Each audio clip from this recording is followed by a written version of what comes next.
سحری کا کھانا یہ افضل عمل ہے، سحری کھانا چاہیے۔ نبی علیہ الصلوۃ والسلام نے سحری کھانے کی ترغیب دلائی۔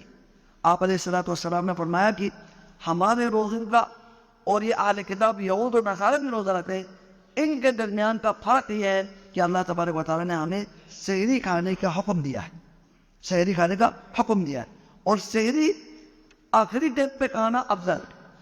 سحری جو ہے نا آخری ٹائم، یعنی 12 بجے سحری کھا کے نہ سوئیں، 1 بجے سحری کھا کے نہ سوئیں، بلکہ ابھی اگر ہمارے یہاں آذان ہوتی ہے 5 بجے آذان ہوتی ہے یا 4:55 پہ آج آذان ہوئی ہے، تو پھر اس سے آدھا گھنٹہ پہلے 40 منٹ پہلے سحری کھائیں۔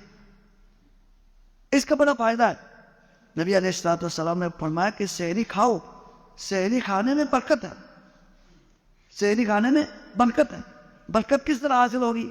اگر آپ سحری لیٹ کریں نا، آخر میں جا کے سحری کھائیں، تو وہ جو تہجد کا ٹائم ہے آپ اس میں اٹھیں گے، آپ اس میں کوئی دعا کریں تو دعا قبول ہوگی، اور اس کے ساتھ ساتھ سحری آخری ٹائم کھائیں گے تو آپ کو دن بھر آپ کے لیے تھوڑا سا آپ کی انرجی قائم رہے گی، اپنے جسم کے اندر طاقت بحال رہے گی۔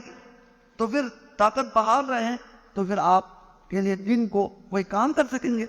ایک تو فرض نمازوں کا اہتمام ہوگا، سستی نہیں ہوگی، نیند نہیں آئے گی، سستی کوتاہی نہیں ہوگی، آپ فرض نمازیں ادا کریں گے، قرآن کی تلاوت کر سکیں گے، کوئی دوسرے عبادت کر سکیں گے، دنیاوی کوئی آپ کے جائز جو آپ کے جاب ہے وہ بھی کر سکیں گے، آسانی ہو جائے۔